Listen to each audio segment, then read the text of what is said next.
नौजवान साथियों, मेरे तमाम मजलिसी रुफ़ा, शहनशीन बतशरीफ़ फरमा, मालेगांव के आमदार रुकन असम्बली मोहतरम जनाब मौलाना मुफ्ती इस्माइल साहब, मेरे तमाम मजलिसी साथी अब्दुल मालिक साहब, डॉक्टर खालिद साहब और शहनशीन पर बैठे हुए तमाम मौज़िज़ीन, अज़ीज़ान मिल्लत, आप तमाम का बेहद शुक्रिया कि आपने अपना कीमती वक्त निकाल कर आज के इस इंतखाबी जलसे में आपने शिरकत की। मेरे अज़ीज़ दोस्तों और बुज़ुर्गों,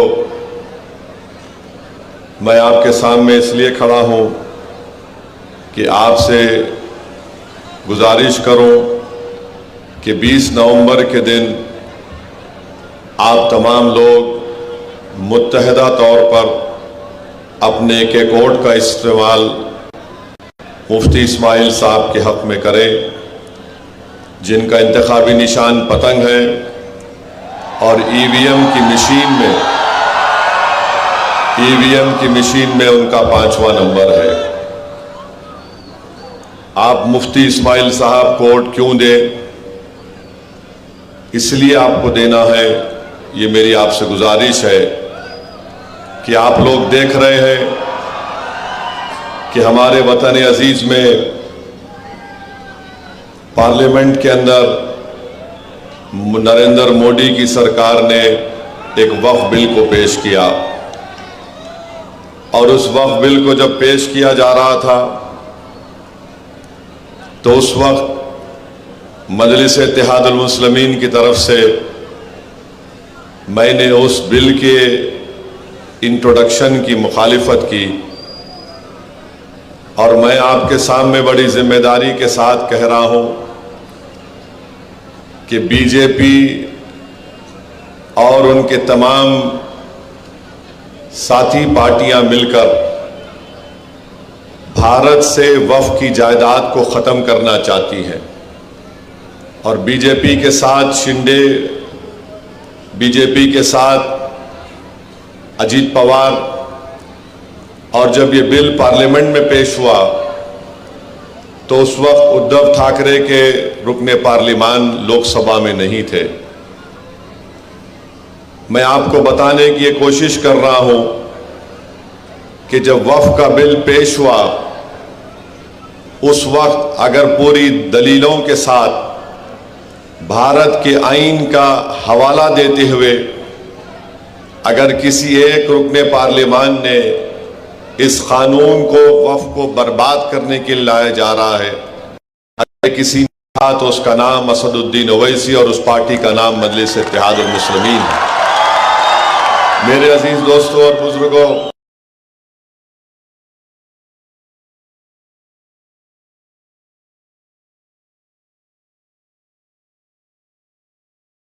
छीन लिया जाए, वक्फ बोर्ड को बराए नाम रख दिया जाए एक पोस्ट ऑफिस की तरह।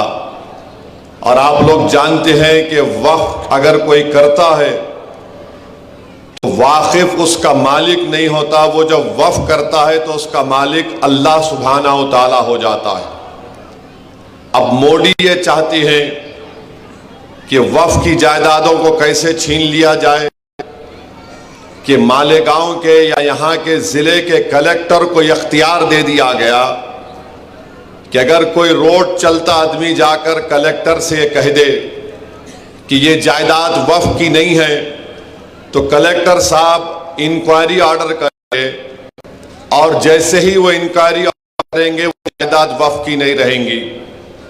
तावक्त है कि वो अपनी इंक्वायरी को मुकम्मल ना कर ले और इंक्वायरी मुकम्मल करने के कोई वक्त नहीं लिखा गया।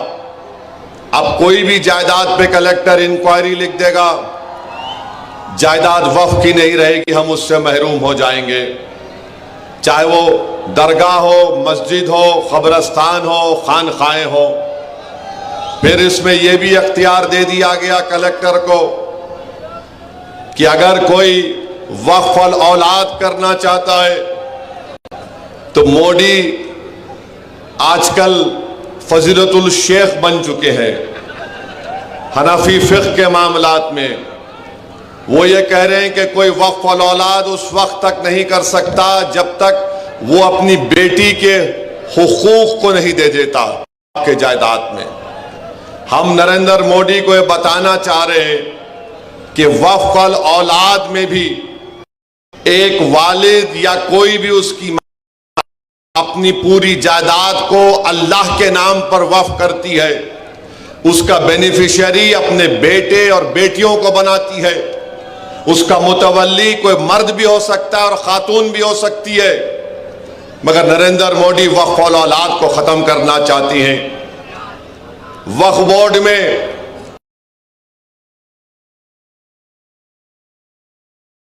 महाराष्ट्र वक्फ में रियासत पूरे अरकान अल्पसंख्यक के मुसलमान होते हैं। मोदी ये करना चाहते हैं कि जरूरी दो गैर मुस्लिम के और उनको इतनी बड़ी तादाद में गवर्नमेंट नॉमिनेट भी कर सकती, मुसलमानों से ज्यादा गैर मुस्लिम हजरात को वक्फ का मेंबर बनाया जा सकता है में। आप बताइए, जब ये सब चीजें होंगी तो फिर अगर किसी जायदाद अगर वक्फ की आज मालेगांव में है, उसकी कमेटी में कोई गैर मारूफ शख्स को बना दिया जाएगा। मकसद एक ही है कि भारत में वक्फ की जायदादों को खत्म करके रख दिया जाए, किस तरीके से मस्जिदों को छीन लिया जाए, किस तरीके से दरगाहों को उसमें एक तनाज़ा पैदा कर दे, कब्रस्तान की जमीनों को हासिल कर ले। इवैक्यू प्रॉपर्टीज हैं, इवैक्यू प्रॉपर्टीज जो लोग अल्लाह के नाम पे वक्फ करके चले गए, मोदी बोल रहे नहीं अब नहीं रहेगा सेक्शन। वो लिमिटेशन पीरियड है जो हमारे हिंदू एंडोमेंट बोर्ड के जायदाद पर लिमिटेशन का कानून लागू नहीं होता, इस बिल में कहा जा रहा है कि वक्फ पर लागू होगा। मकसद एक ही है नरेंद्र मोदी का, मकसद एक ही है शिंदे का, मकसद एक ही है अजीत पवार का कि महाराष्ट्र से तमाम वक्फ की जायदादों को खत्म कर दिया जाए। और मोदी, अजीत पवार और शिंदे ये चाहते हैं कि जिस जायदाद का वक्फ का मालिक अल्लाह है, मोदी बोल रहे हैं कि मैं मालिक बनूंगा और कलेक्टर मेरा नायब बन जाएगा। ये पूरा मंसूबा इस बिल में बनाया गया। मैं आपको जिम्मेदारी के साथ कह रहा हूं, और याद रखिए, ये अजीत पवार, ये शिंदे, ये फडणवीस, ये सब मिलकर ये साजिश कर रहे हैं कि किस तरह पूरे मुल्क में वक्फ की जायदादों को बर्बाद कर दिया जाए। बार बार मीडिया बोलती है कि तीसरी बड़ी जायदादें वक्फ बोर्ड के पास है, भारत सरकार और डिफेंस के बाद। झूठ बोल रहे हैं, बोलते हैं कि वक्फ की जायदाद 8 लाख एकड़ चिल्लर है। मैं चैलेंज करके कह रहा हूं, आरएसएस संघ परिवार, मोदी, अजीत पवार और शिंदे को सुनो, तुम्हारे कान में जो नफरत भरी हुई है उसको निकालो।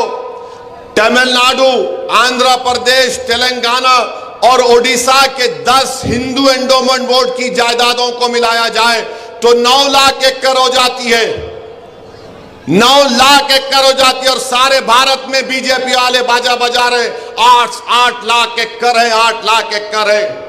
मैं मिलाया, बिहार को नहीं मिलाया, बंगाल को नहीं मिलाया, सिर्फ 4 रियासत में 9 लाख एकड़ हिंदू एंडोमेंट बोर्ड की है। और ये तमाम फिरका परस्त बीजेपी और उनके साथियां बाजा बजा रहे हैं कि नहीं नहीं 9 लाख एकड़ है, 7.5 लाख एकड़ है। मेरे अजीज दोस्तों और बुजुर्गों, ये कानून, ये बिल अगर कानून बनता है तो आपको और हमको एहतजाज करना पड़ेगा। ये बिल अगर पार्लियामेंट में पेश होगा कानून बनने के लिए तो असदुद्दीन ओवैसी जरूर उसकी मुखालिफत करेगा। मगर आपको मैं बाखबर कर रहा हूं कि आपको उठना पड़ेगा। जिस तरीके से पार्लियामेंट में CAA का जब बिल लाया गया, पूरी भारत की पार्लियामेंट में पूरी दुनिया ने देखा कि असदुद्दीन ओवैसी मोदी के 300 एमपियों के सामने कहा जिस तरह महात्मा गांधी ने गोरे साउथ अफ्रीका में कानून को फाड़ा था, देख मोदी मैं तेरे इस काले कानून को फाड़ के रखता हूं, हम इसको नहीं मानते। तो क्या अगर मोदी ये गलती करेंगे, अजीत पवार शिंदे ये गलती करेंगे, इस बिल को कानून बनाने के लिए अब लाएंगे, क्या मालेगांव पूरा खड़ा हो जाएगा एहतजाज में, पुरअमन एहतजाज में? क्या आप अपनी वक्फ की जायदादों को बचाने के लिए एहतजाज करेंगे? क्या आप अपनी मस्जिदों को, खानकाहों को, दरगाहों को बचाने के लिए खड़े होंगे? तो लगाइए मेरे साथ नारा, नारे तकबीर। वक्फ का बिल हम नहीं कबूल करेंगे, वक्फ का बिल हम नहीं कबूल करेंगे। मेरे अजीज दोस्तों और बुजुर्गों, इस बात को जहन नशीन कर लीजिए, वक्फ का बिल मोदी इसलिए ला रहे हैं कि वक्फ की जायदादों को खत्म करके रख दिया जाए। इनका मकसद एक ही है, ये नफरत करते हैं वक्फ की जायदादों से। मेरी आप सदबन गुजारिश है कि इस पर गौर करिए। दूसरी बात जो मैं आपके सामने अर्ज करना चाह रहा हूं कि आप मुफ्ती इस्माइल साहब को वोट क्यों दें? मुझे एक बात बताइए, सारी दुनिया जानती है ये ऑटो वाला, इसको ऑटो किसने दिया? इसको ऑटो दिया मोदी ने, इसको ऑटो दिया शिंदे ने, इसको ऑटो दिया अजीत पवार ने। ये तीनों की मिठाई लेकर मालेगांव में ऑटो चला रहा है। ये इत्तेहाद का ऑटो नहीं है, ये मोदी, शिंदे और अजीत पवार का ऑटो चला रहा है। मैं आपको पूछना चाह रहा हूं, ये अगर मुफ्ती साहब इंशाअल्लाह जीतेंगे, मैं आपको की गारंटी दे रहा हूं कि मुफ्ती इस्माइल और मजलिस इत्तेहादुल मुस्लिमीन कभी शिंदे, फडणवीस, अजीत पवार, मोदी, अमित शाह का साथ नहीं दिए, ना कभी देंगे इस चुनाव के बाद, जीतने के बाद। मगर अगर ये ऑटो वाला जीतेगा, खुदा ना खास्ता, तो ये जाकर गोद में बैठ जाएगा शिंदे के, ये गोद में बैठ जाएगा अजीत पवार के, और ये मोदी के साथ बैठकर उसकी बनाई हुई चाय पिएगा। ये फर्क है मुफ्ती इस्माइल में और इस ऑटो वाले में। और याद रखो, मालेगांव की आवाम दो समंदर के किनारे एक नहीं हो सकते। एक तरफ हक है, सच्चाई है, एक तरफ बातिल से मुकाबला है, एक तरफ जो वक्फ के कानून के जरिए वक्फ को खत्म करना चाहते हैं, ये ऑटो वाला वक्फ का कानून खत्म करने वालों के साथ साजबाज करके मालेगांव में आया है और मालेगांव में वक्फ की जायदादों को खत्म करना चाहता है। इसकी जबान पर मोदी का स्टैंप है, इसकी जबान पर शिंदे का स्टैंप है, इसके दिल में अजीत पवार की मोहब्बत है और मालेगांव की आवाम के लिए नफरत है। इस बात को आपको ज़हन नशीन करना पड़ेगा कि आप क्यों मजलिस इत्तेहादुल मुस्लिमीन के हक में वोट देंगे। तीसरी बात जो मैं आपके सामने अर्ज करना चाह रहा था वो ये है कि देवेंद्र फडणवीस ने बयान दिया, ऑटो वाला तो कुछ नहीं बोलेगा। मैं ऑटो वालों के खिलाफ नहीं हूं, ये निशान जो दिया गया उसके बारे में बोल रहा हूं। 20 तारीख को भी आप ऑटो में ही बैठकर जाएंगे और पतंग पर बटन दबाएंगे इंशाअल्लाह। 20 तारीख को कोई साइकिल पर भी जाएगा और पतंग पर ही बटन दबाएगा। ऑटो तो हमारा गरीबों का चलाने का रोजगार का जरिया है, मगर ये अपने नफ्स के लिए, अपने तमाम अज़ाइम जो बुरे हैं उसकी तकमील के लिए, वक्फ की जायदादों को खत्म करने के लिए शख्स आया है। इसकी नीयत साफ नहीं है।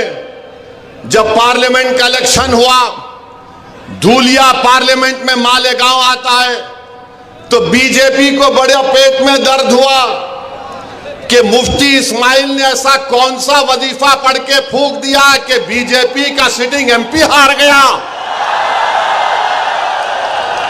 ताई जीती नहीं जीती, जीती ना।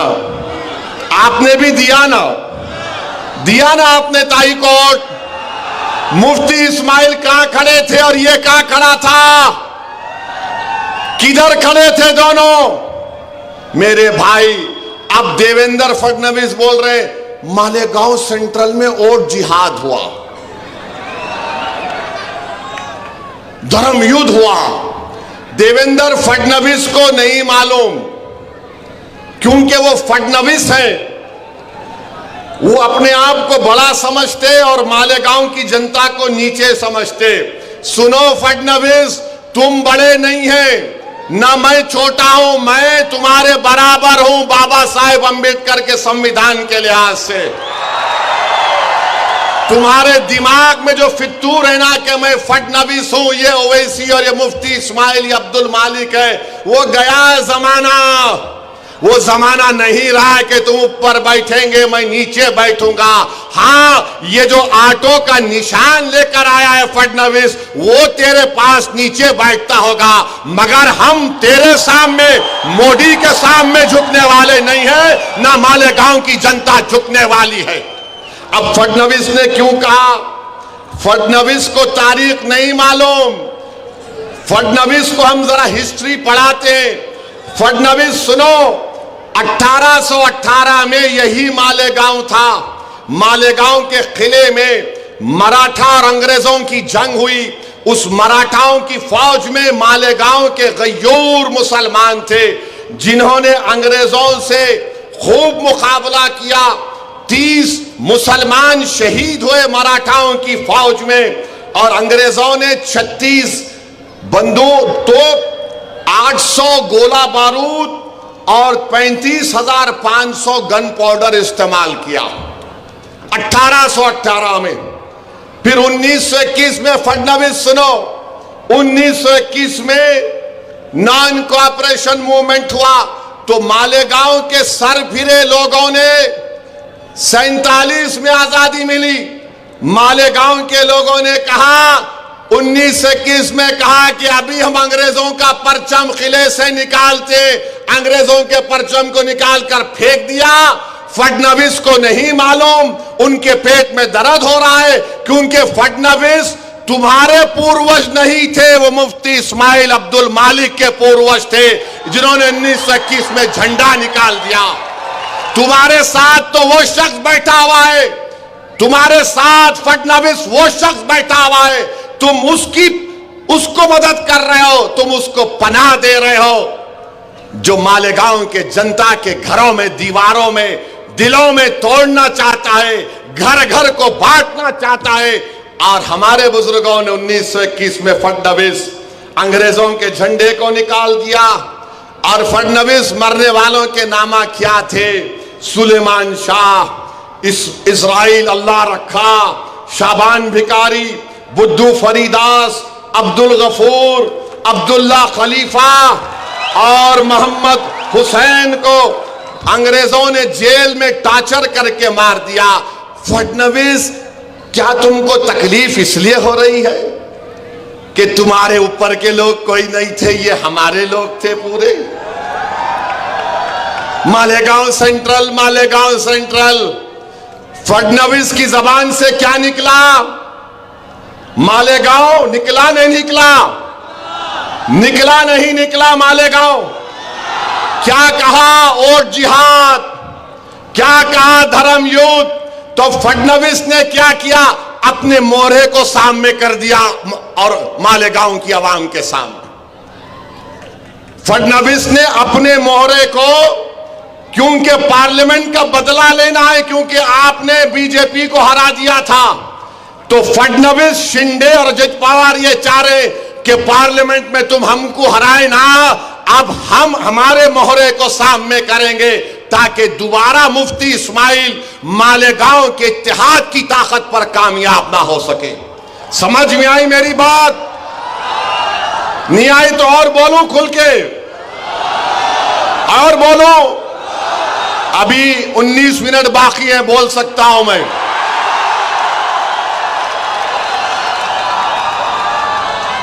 तो ये बीजेपी, आरएसएस और मोदी को सबसे पूरी ज्यादा तकलीफ इस बात की है कि हम धूलिया कैसे हार गए, ये मालेगांव सेंट्रल वालों ने क्या काम कर दिया।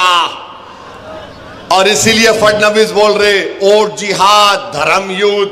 अब ये ओट जिहाद धर्म युद्ध के माने मेरे को नहीं मालूम, मुझे इतना मालूम है कि 20 तारीख के दिन मालेगांव की आवाम अपने वोट की ताकत पर फडणवीस के मोहरे को हराएगी इंशाअल्लाह ताला।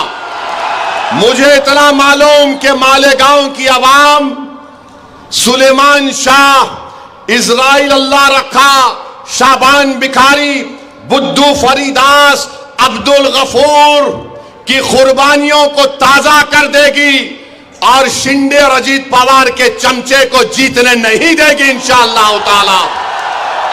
जिस तरह इन हमारे शहीदों ने अंग्रेजों के झंडे को निकाल कर फेंक दिया, हम दोबारा यहां पर मोदी, अमित शाह, शिंदे, अजीत पवार का झंडा छुपा कर आने वाले को मालेगांव की सड़कों पर, मालेगांव में उसका झंडा लहराने नहीं देंगे, नहीं देंगे, नहीं देंगे।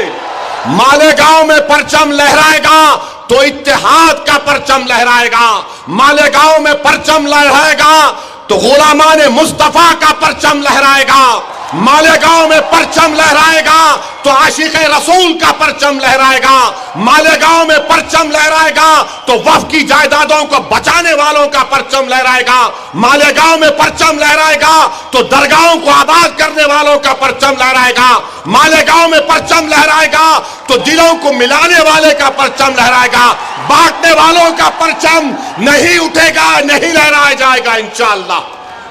अब आपको फैसला करना है कि मुफ्ती इस्माइल को इस बुनियाद पर आपको वोट देना है। तुम क्या मोदी को कामयाब करोगे या मुफ्ती इस्माइल को कामयाब करोगे? बोलो, तुम क्या मोदी के एजेंट को कामयाब करोगे या अब्दुल मालिक को कामयाब करोगे? तुम क्या शिंदे को कामयाब करोगे या अपने आप को कामयाब करोगे? तुम क्या अपने आप को कामयाब करोगे या अजीत पवार की मिठाई लाकर बांटने वाले को कामयाब करोगे? ये फैसला मालेगांव की आवाम को करना है। चौथी वजह कि आप क्यों वोट देंगे मुफ्ती इस्माइल को, महाराष्ट्र में एक शख्स ने रसूल अल्लाह सल्लल्लाहु अलैहि वसल्लम की शान में गुस्ताखी करने की कोशिश की। कोई आका की शान में गुस्ताखी नहीं कर सकता, नहीं कर सकता। जिसका साया नहीं उसकी गुस्ताखी कोई कर सकता है, जिसके लिए जमीन और आसमान को बनाया गया उसके लिए गुस्ताखी कर सकता है। जिसका उम्मती सुबह क़यामत तक रहेगा, जब तक कलमा पढ़ने वाला होगा क़यामत नहीं आएगी उस उम्मती का ये मुकाम। तो गुस्ताखी करने की कोशिश किया। ये आसमान की तरफ देखकर कोई थूकेगा तो थूक किस पे गिरता? क्या कोई बोलेगा मैं थूक के चांद की रोशनी को छुपा दूंगा? चांद की रोशनी को नहीं छुपा सकता। अब उसने बका, अनाब शनाब बका। किसने एहतजाज किया? जो ऑटो का निशान लेकर आया या इम्तियाज जलील और मुफ्ती इस्माइल ने एहतजाज किया उसके खिलाफ? बोलो, तुम्हारे दिलों से सवाल कर रहा हूं। अगर आपके हमारे दिल में गुलामी है आका की, कमले वाले की, तो मजलिस इत्तेहादुल मुस्लिमीन ने एहतजाज किया। जब एहतजाज इम्तियाज जलील ने ऐलान किया मजलिस इत्तेहादुल मुस्लिमीन की तरफ से, तो लोग समझ रहे थे, ये एजेंट भी समझ रहा था मोदी का, नहीं नहीं पब्लिसिटी के लिए कर रहा है, पुलिस रोक लेगी उसको। जिस दिन जुलूस निकलने का, एहतजाज निकलने का टाइम आया, इम्तियाज जलील ने मुझे फोन किया, असद भाई औरंगाबाद की पुलिस मेरे घर पे आई और बोल रही है कि आप नहीं जा सकते। मैंने कहा इम्तियाज जलील आप कबूल कर लो, इम्तियाज जलील बोले क्या बोल रहे आप? मेरा आसान है, कितने गाड़ियां औरंगाबाद को आ गए? बोले असद भाई कम से कम 5000 आ गए। मैंने कहा वो उन पुलिस के आलादार से आप रिक्वेस्ट करो। ओके सर हम नहीं जाएंगे। हमको मालूम हुआ कि औरंगाबाद में अमित शाह आए हुए हैं, उनके पास चले जाते हम। पुलिस वाले बोले नो नो नो ये नहीं हो सकता। बोले नहीं हो सकता, या तो मैं यहां जाऊंगा या तो बंबई जाऊंगा। ये कहां थे ऑटो का लेके? कहां थे ये? कहां थे ये? तुमको मोहब्बत नहीं है, नामूसे रिसालत पर तुम्हारी जबान को ताला पड़ गया था मोदी की तरफ से, तुम्हारी जबान नहीं खोल रही थी। मालेगांव से भी कई गाड़ियां आई औरंगाबाद को, कम से कम 170 गाड़ियां आई थी। मगर ये कहां थे? ये प्यारे साजिश कर रहे थे कि कैसे मालेगांव में मोदी के परचम को लहराऊं, अजीत पवार की मिठाई खाऊं और शिंदे को कैसे लाऊं। मेरे भाई ये फर्क होता है एक आशिक रसूल में और एक सिर्फ जबानी दावा करने वालों में। इम्तियाज जलील ने जुलूस निकाला और महाराष्ट्र की तारीख में एक पुरअमन जुलूस निकला। लोग समझ रहे थे कि दंगा होगा, मगर जो आशिक रसूल होता है, जो मदीने के बाजारों में बिक जाता है, उसको कोई खरीद नहीं सकता। मेरे भाई जुलूस निकला, एहतजाज हुआ, दुनिया ने देख लिया। आप कहां थे? ये कहां थे? नजर नहीं आए।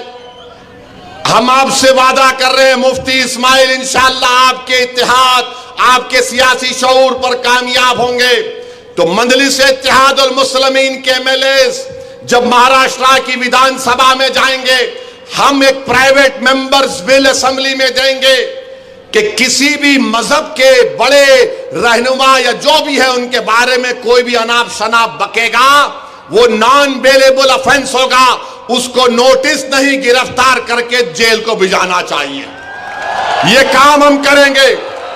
दूसरा हम ये काम करेंगे कि मराठा रिजर्वेशन का मुतालबा करेंगे। अब फडणवीस को बात समझ में आई नहीं मालूम, मगर ये हमारी तारीख है। इस बुनियाद पर भी आपको मुफ्ती इस्माइल को वोट देना है। पांचवी बात यह है कि अब्दुल मालिक पर गोली कौन चलाया?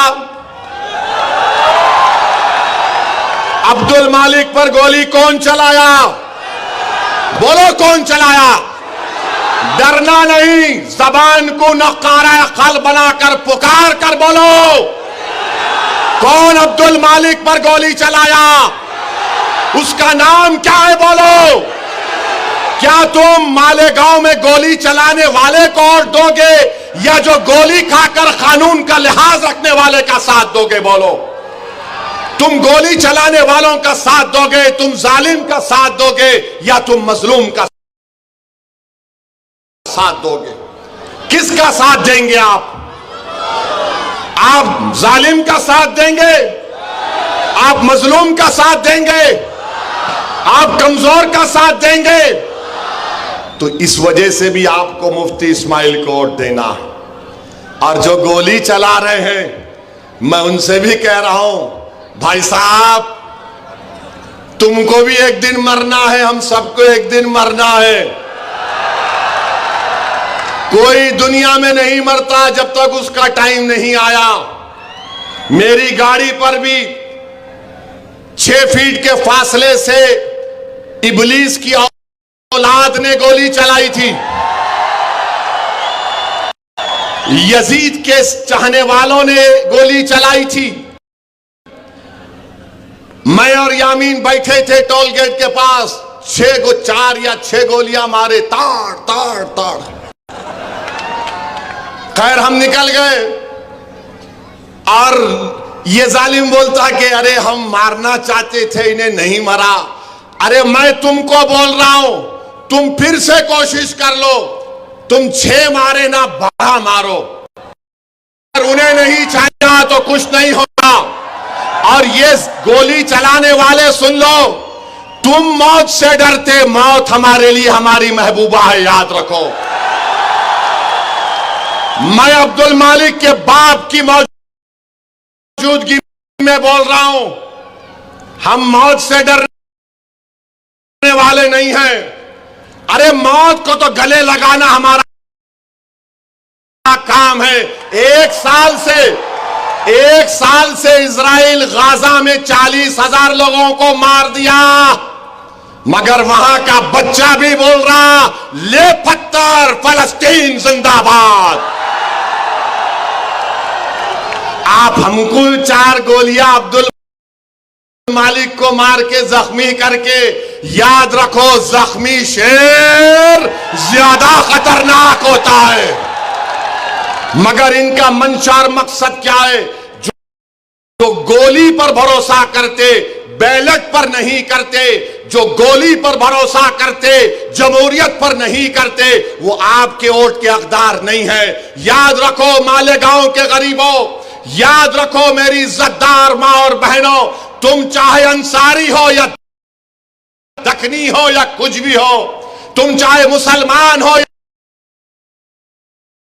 या दलित हो, याद रखो अगर गोली का कल्चर शुरू हो जाएगा तो अब्दुल मालिक पर चली गई, कल तुम्हारी औलाद को मारा जाएगा, कल तुम्हारी बेटी बेवा होगी, कल तुम्हारे बच्चे यतीम होंगे। इसलिए गोली चलाने वालों का साथ हम नहीं दे सकते। जान बचाने वालों का साथ दो, जान लेने वालों का साथ मत दो, कातिलों का साथ मत दो, जिंदगी बचाने वालों का साथ दो। और वो है मजलिस इत्तेहादुल मुस्लिमीन। मुफ्ती इस्माइल को इसलिए आपको वोट देना है, इसीलिए आपको वोट देना है। अब आप बोलेंगे एक और वजह बताओ असदुद्दीन। एक और वजह यह है मेरे दोस्तों, करबला का मैदान है, इमाम हुसैन है, पानी बंद कर दिए, खुद पानी पीते थे, मगर याद रखो तारीख पुकार पुकार कर कह रही है, जिसने इमाम हुसैन का पानी बंद किया आज जमाना उनको भुला दी। आज जो उस वक्त पानी नहीं पियाले रसूल, आज सुबह क़यामत तक दुनिया उनको याद रखती है। याद रखो जालिमों, तुम्हारा जुल्म ज्यादा चलने वाला नहीं है। तुम ये समझ रहे हो कि तुम किसी को डराएंगे, पोस्टर नहीं लगाना, हम ऐसा कर देंगे, जमीन पे कब्जा कर लेंगे। अरे तुम ड्रग्स को मालेगांव में आम कर दिए, तुम ड्रग्स को मालेगांव में आम कर दिए। क्या नाम है उसका? हाँ नहीं, और एक नाम भी है, और एक नाम भी है।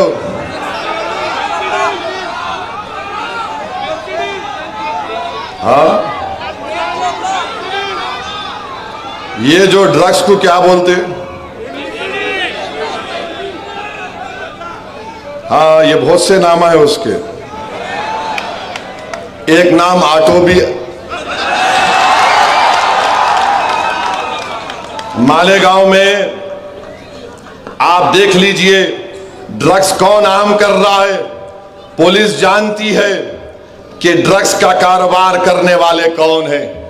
बच्चों की जिंदगियां बर्बाद कर रहे हैं, बच्चों को बर्बाद कर रहे हैं। तो जो शख्स नामूसे रिसालत में आगे नहीं बढ़ा, जो शख्स यजीदियों की तरह बिहेव कर रहा है, गोली चलाने वालों का साथ दे रहा है, जो शख्स वक्फ की जायदादों को खत्म करने वालों का साथ दे रहा है। और याद रखो, ये जो आका की शान में गुस्ताखी किया कमली वाले की, अब बात जहन में आई कि मेरे अजीज दोस्तों और बुजुर्गों, जो रसूल अल्लाह सल्लल्लाहु अलैहि वसल्लम की शान में गुस्ताखी करता है, हदीस में आया कि वो वलदुर हराम होता है। वलीद बिन मुगीरा, इसकी ऐब आका ने बयान कर दिए थे। अब जो एहतजाज नहीं किया, तो क्या तुम उससे भी मिले हुए हो प्यारे? क्या तुम उससे भी डील कर लिए क्या? तो मेरे अजीज दोस्तों और बुजुर्गों, हम आपसे अदबन गुजारिश करने आए हैं कि 20 नवंबर के दिन आपको मुफ्ती इस्माइल साहब को वोट इसलिए भी देना है, जो मालेगांव के हर मजहब के मानने वालों को साथ लेकर चल सके, जो मालेगांव के हर मसलक के लोगों को साथ लेकर चल सके, जो मालेगांव के हर फिरके के लोगों को साथ लेकर चल सके, जो मालेगांव के दिलों को जोड़ने का काम कर सके, जो मालेगांव के इख्तलाफात को कम करने का काम कर सके। ये काम सिर्फ मजलिस-ए-इत्तेहादुल मुस्लिमीन कर सकती है। ये शिंदे, अजीत पवार और मोदी का एजेंट नहीं कर सकता। ये सुनो मेरी बात को, अगर ये लोग अपनी साजिश में खुदा ना खास्ता लाखों बार कामयाब हो जाएंगे, ये हमारे घरों की दीवारों को तोड़कर रास्ता बना लेंगे। ये तुम्हारे घरों की दीवारों को तोड़कर रास्ता बना देंगे। मुफ्ती इस्माइल मजलिस कामयाब होगी तो तुम्हारे घरों की दीवारों का तहफ्फुज होगा, तुम्हारी बुनियादें मजबूत होंगी, इख्तलाफात कम किए जाएंगे। मैं आपसे दरख्वास्त कर रहा हूं कि मोदी, अमित शाह, अजीत पवार और शिंदे के मोहरे को कामयाब होने मत दीजिए। वो आपके वोट का मुस्तहक नहीं है।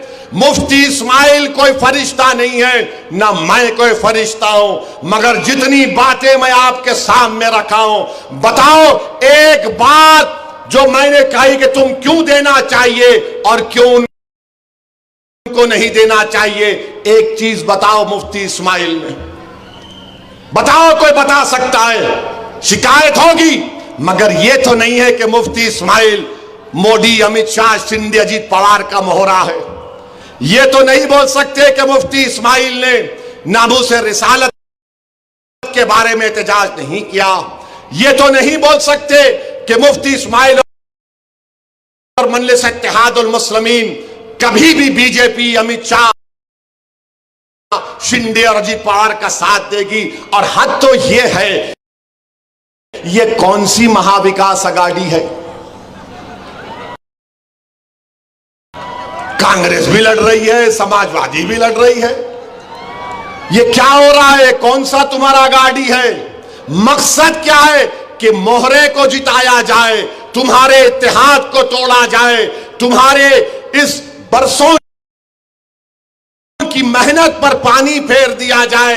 आज मालेगांव एक तारीखी मोड़ पर आया है। 20 तारीख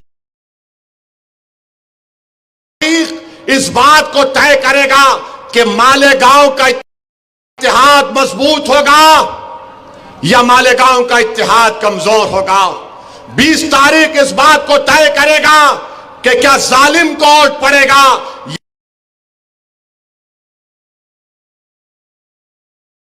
या जालिमों से पंजा आजमाई करने वालों का आप साथ देंगे।